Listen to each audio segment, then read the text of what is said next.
Is it time for the Guardians to get good? Find out what's going on as I hereby summon all my imps to join me on my adventures through Marvel Snap. Hey everybody, it's Annabelle. So we got a big patch for the Guardians this patch. 5 different things happen to the Guardians, a complete rework for them, and 5 things happen to everything else in the game. So we're going to go over the Guardians first and see how I believe that this might not be the biggest thing for the Guardians, all things considered. So we're going to start with the Rocket Raccoon. And the Rocket Raccoon, first of all the Guardians of the Galaxy now get +4 if they hit. So every single of the known Guardians of the Galaxy are now just going to do +4 going forward, so they're not going to be different ranges. No 2s, no 3s, all +4 if they hit. So let's look at Rocket Raccoon at the first one. If you hit with Rocket Raccoon, you basically make him a 1/5, which around 1/5 would basically put him in the same range as Marta or Titania. Problem is, if you miss with Rocket Raccoon, there's basically not even a card that I can bring up that's as bad as hitting a Rocket as missing with a Rocket Raccoon. The closest I can get it to would be a Hawkeye if you missed the drop on a Hawkeye, or maybe a Nova if you played onto a Armored Lane. It's so bad if you miss that if you miss, you're almost better off playing a Quicksilver. That's how bad that is if you miss. 1/1s don't really exist in the game anymore. Everything that is a 1/1, all these things that you can see that are 1/1s down in the lane, are 1/1s that have major benefits to them.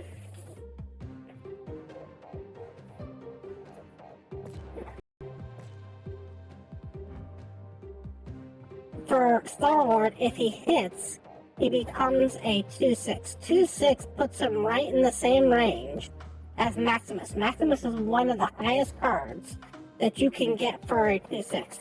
However, if you fail on him, he's basically to the equivalent of playing a Hazmat if your opponent plays a Luke Cage. That's a big swing. Or playing a Medusa if you can't get the Medusa into the middle lane. That's a lot to ask for when Medusa can basically get almost to the same exact kind of power, -1 power, and you have guaranteed way of making it work. Almost every game you're going to get Medusa to work. With Star-Lord, you don't know if you'll ever get him to work. And when's the last time you see Medusa float around? For Groot on the 3, if Groot hits, he becomes a 3/7. The 3/7 basically puts him in the same range if he hits as basically a Swordmaster. The problem with that is right next to him, you got the Gladiator, which is 3/8. And the chances that Gladiator's going to cost you a game as to get a good card out of the game are so astronomical. You know, even if the Gladiator catches you something that you don't want to get, you'll play it sometimes. If you're that worried about it, you play Gladiator onto a lane that's got like a Cosmo or something on it. If you miss on the Groot, you're basically looking at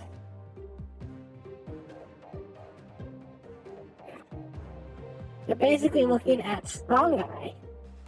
When's the last time that anybody's put Strong Guy in their deck hoping that that would function?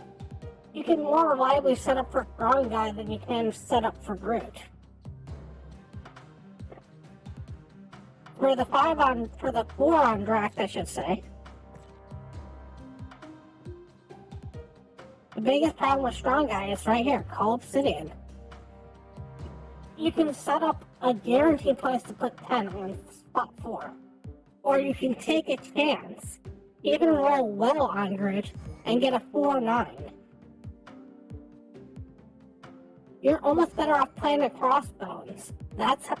Because Crossbones, you either know it's going to work or it's not. This becomes one of these 5/9s that, like, 4/9s that sometimes works in the realm, but, like, all of these 4/9s really have not seen much play. You're looking at something like Rescue. Who's seen Rescue lately? Rescue's a better move. You know where to play the card after Rescue. If you want that much of a way of making 4/9 happen on 4, just go play Jessica Jones. She's going to be a 4/9 by herself. Don't have to do anything extra and she hits 4/9.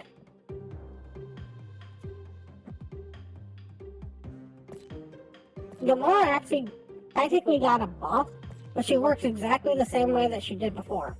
She got moved up by 1 point, but she goes down by getting +4 instead of +5. Which technically makes her better, because now she has a lower floor and the same ceiling. Gamora's always been the one Guardian that people sit there and go, okay, I can play it.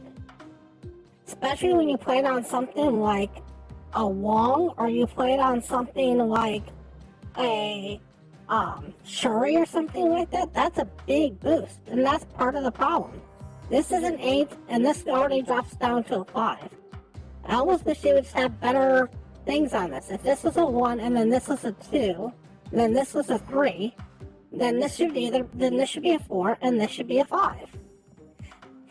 They bump up so much near the end.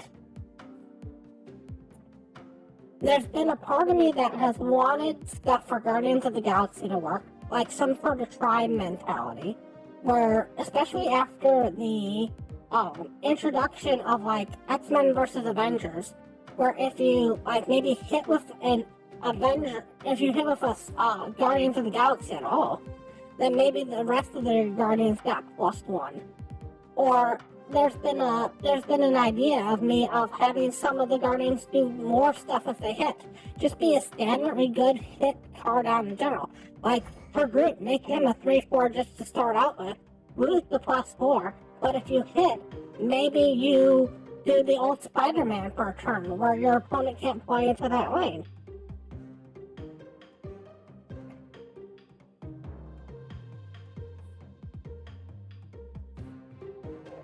I mean, it's asking a lot to hit on that particular turn, but it's what a card like this needs. I could see that happening, doing the old Spider-Man thing with Groot. I'm not sure what you do with a lot of the other people, but I think that could be more interesting.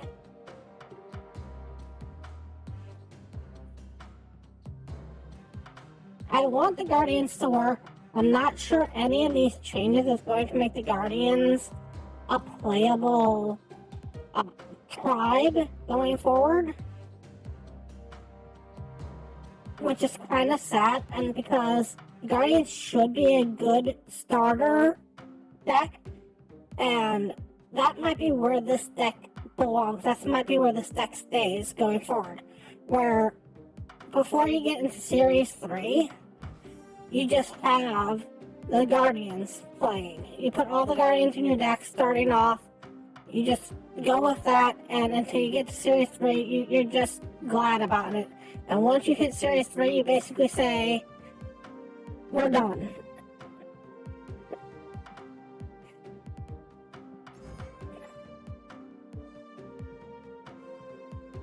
I mean, Series 3 complete, not starting Series 3, because a lot of these have to be in Series 3 to begin with.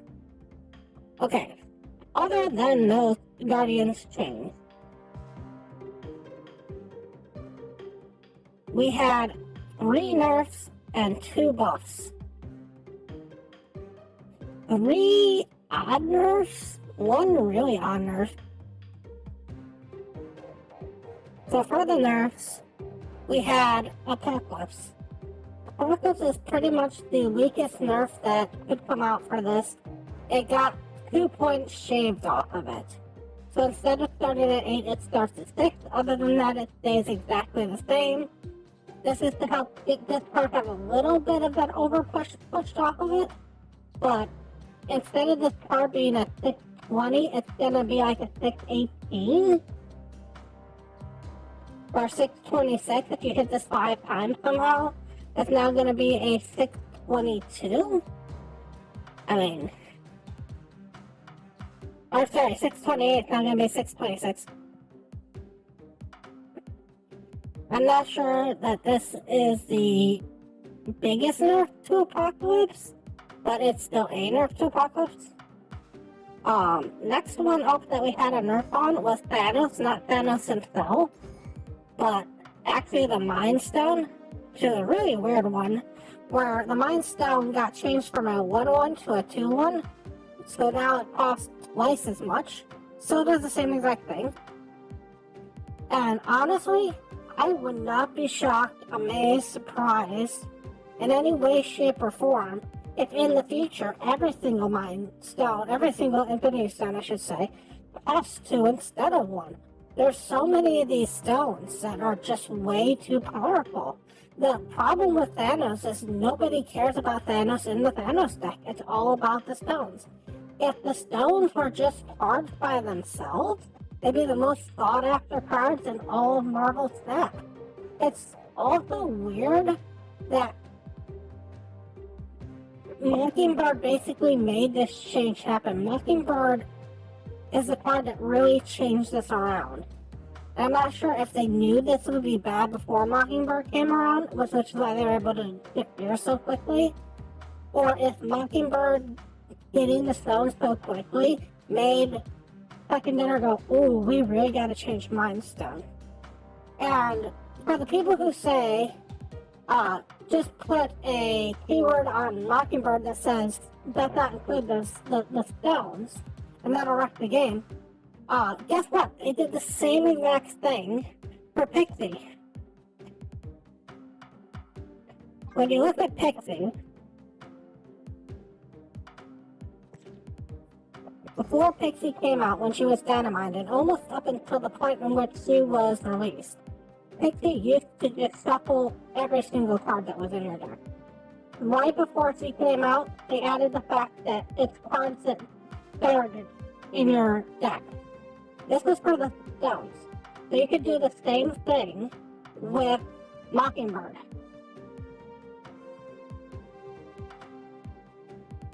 So there's a way that you can do this, where basically in the future, you actually give the stones their own little category that would be considered items.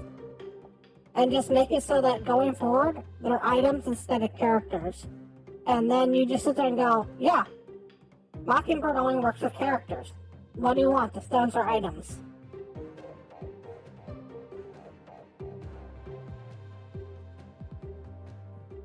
And then you can add the same thing where if you get a 1-cost card, it can't be a stone. Because I think right now you can't get a stone if anything gives you a 1-drop. I think they're not considered with anything else. So they're already in their own little niche category.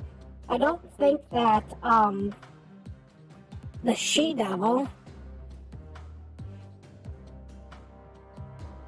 I'm pretty sure, and somebody can correct me on this. Where is she?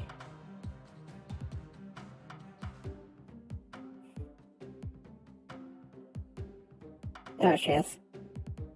Shauna will never get you a stone.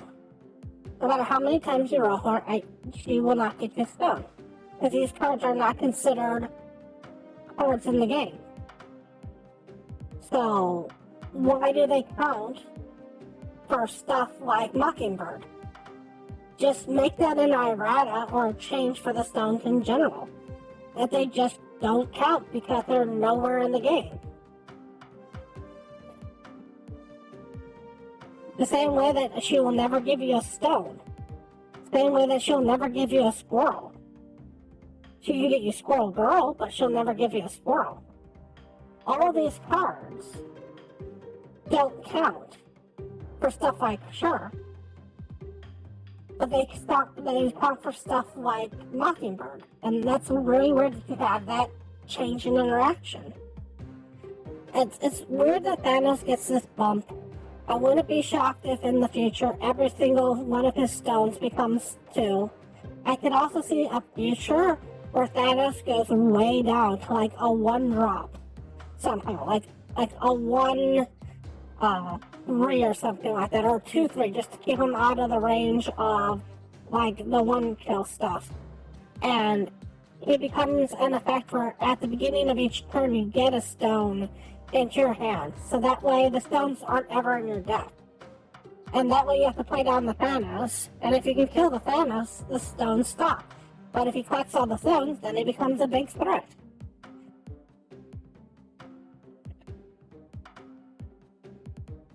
And another small change is to Psylocke. So this is the other one that got a nerf. Technically it's a nerf, I'm not sure it's a nerf. Psylocke was a 1-1, 2-1 for the longest time. She's played whether she's a 2-1 or a 2-2. I'm not sure she really suffers for being a 2-1 as opposed to a 2-2. You're not, yes, technically you're losing 50% of your power, but if you're ever playing Psylocke, you're not playing it for the power of Psylocke. Psylocke could almost be a 2-0 and you'd still play it. It could be a 2-1 and you'd still play it. Getting that cheating out of energy is what everybody cares about for Psylocke. Now for the buffs. First, we're going to talk about the most unimpactful buff I've ever seen.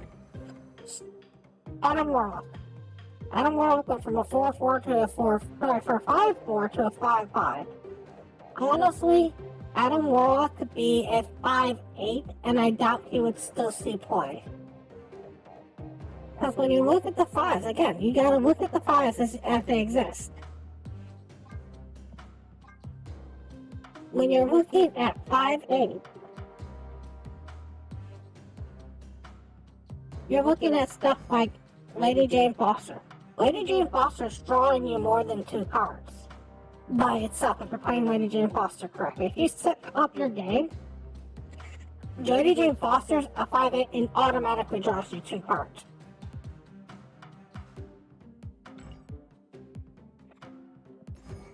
Murdoch is a 5-8, and if you set up your game, it means you're going to win. This is technically drawing you 7 cards right here. I know it's not technically drawing you 7 cards, but in retrospect, it's drawing you 7 cards.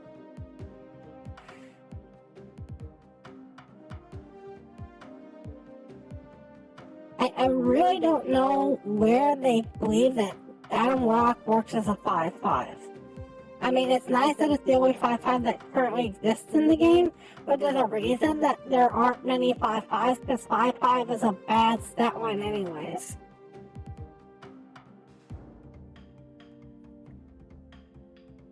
I mean, you don't really see Sandman be used anymore, and that's almost a 5-5 as it is, and I think has more impact on your opponent, especially if you set up your deck right, than just drawing a card, most likely.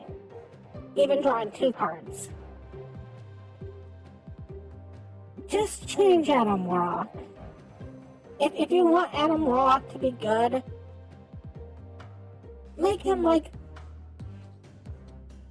a 1 again, and make him a 1-1 at that point, or a 2-1.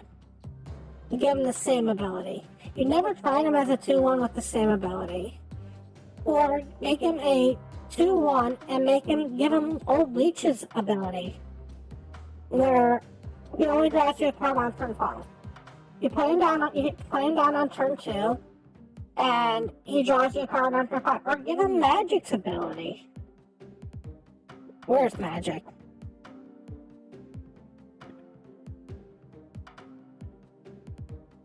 Let's see, where's Magic? Give him Magic. Let's see. Doesn't work after turn 5, and on reveal, on turn 5, draw a card.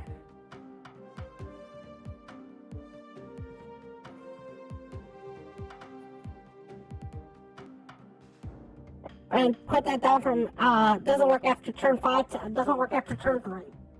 And you're pretty much done. Bring him way down, make him like a 2, and say, if he gets on the board by turn 2 or turn 3, he'll draw you a card on turn 5, and if not, oh well. Only gonna draw you 1 card, no matter what, at that particular point. and still a hard task to get done. Don't know why he got this change. The other change is even weirder, which is Captain Marvel. Captain Marvel went from a 4-4 to a 4-5. And honestly, 4-5 just doesn't matter anymore. Not when you've got stuff like Paul Obsidian, which can be a 4-10. Even if you put Captain Marvel down on a Shuri, she's barely beating out Paul Obsidian. Do yourself a favor, do me a favor, do everybody a favor. Jump her up to a 6-12 and call her a day. If you look at the 6s here, we're going to go back to the 6s for just a second here. If you look at the 6s, there's no actual 6-12. The only one that comes close to being a 6-12 is the Hulk. And nobody plays the Hulk by himself. Everybody plays High Evolutionary Hulk. So if you put Marvel there, it's like playing a Hulk that's going to go into the perfect lane. Would you play a Hulk without High Evolutionary, even if you knew it went to the perfect lane? I'm not sure you would, and that's how bad the Marvel is. I think it's a neat thing for her to be that high, to be a 6-12, to be an ultimate high card that can go somewhere and might win you a lane that you don't have to worry about. But it's so weird as a 6-5. I'm not sure it's still gonna see play. It's lost 6, 4, 5 just doesn't matter anymore. I wish it did. So anyways, those are the changes that have happened on this patch. I want to thank you all so much for watching. And as always, remember, play for fun.